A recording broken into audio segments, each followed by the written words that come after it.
Saint Theodosius the Cenobiarch, January 17th. After years of solitary asceticism, Saint Theodosius founded communal monasticism in the Holy Land and steadfastly defended the Orthodox confession of Christ's two natures. A heads up in the spirit of transparency. Please be advised that this content may include persecution, serious illness. The Orthodox Church commemorates on January 17th a foundational figure in Christian monasticism, Saint Theodosius the Cenobiarch. It is important to distinguish him from the Roman Emperor Theodosius the Great, a pivotal historical figure, but not the saint honored on this specific day.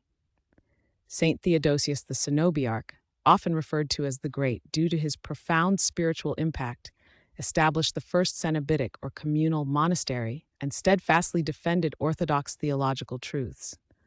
Born in the 5th century in the Cappadocian village of Mogarissos, Theodosius was raised by devout parents. From a young age, he served the church as a reader, indicating an early dedication to spiritual life. Inspired by the example of the righteous Abraham, who left his homeland to follow God's call, Theodosius felt a similar divine prompting to journey to the Holy Land. During his pilgrimage, he visited Saint Simeon the Stylite in Antioch. Saint Simeon, recognizing the spiritual potential within the young Theodosius, blessed him and foretold his future as a significant spiritual shepherd. Upon arriving in Jerusalem, Theodosius sought spiritual guidance, studying under Saint Longinus. Following this period of instruction, he embraced a life of solitary asceticism, withdrawing to a cave near Bethlehem. Tradition holds that this cave was the resting place of the three magi after their adoration of the infant Christ. For 3 decades, Theodosius lived in this solitary retreat, dedicating himself to intense fasting and unceasing prayer. His reputation for holiness, however, spread throughout the region, attracting many individuals who desired to emulate his ascetic way of life and sought his spiritual direction.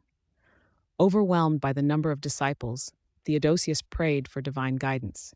An angel appeared to him, instructing him to establish a community for all who sought salvation under his leadership. Responding to this divine command, Theodosius founded a large monastery known as a cenobium, which became a model for communal monastic life. He organized the community with a clear rule governing prayer, work, and communal meals. This structure ensured a disciplined yet compassionate environment, fostering spiritual growth and mutual support among the monks. The monastery gained renown for its extensive charity. Saint Theodosius oversaw the construction of hospitals, homes for the elderly, and shelters for the homeless, providing care and sustenance to all without charge. To accommodate the diverse origins of his monastics, services were conducted in various languages, including Greek, Georgian, and Armenian. Despite these linguistic differences, all monks gathered in the main church to partake of the holy mysteries together, affirming their unity in Christ. During this period, the church faced the challenge of the monophysite, or Eutychian, heresy.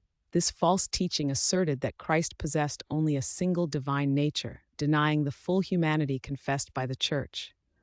The monophysite emperor Anastasius I, 491–518, initiated persecution against those who upheld the Chalcedonian doctrine, which affirmed Christ's two natures, divine and human, united in one person. Saint Theodosius stood firm in his defense of orthodoxy. He wrote letters and spoke out against the heresy, confessing the truth of the Fourth Ecumenical Council at Chalcedon. For his unwavering opposition to the emperor's theological stance, Saint Theodosius was banished from his monastery. However, he was restored to his community following the emperor's death, a testament to the resilience of Orthodox witness. Saint Theodosius was also known as a wonder worker. Through his fervent prayers, he once multiplied loaves of bread to feed a starving region during a famine and brought forth rain during a period of drought, demonstrating God's provision through his servant. He lived to the advanced age of 105. Despite suffering from a long and painful illness in his later years, he never ceased his prayers, offering his suffering as a continuous act of worship. He reposed peacefully in the year 529. His funeral was attended by a great multitude, including the Patriarch of Jerusalem, signifying the high esteem in which he was held. He was buried in the very cave where he had begun his solitary ascetic labors, marking the end of a life dedicated entirely to God and the service of his people.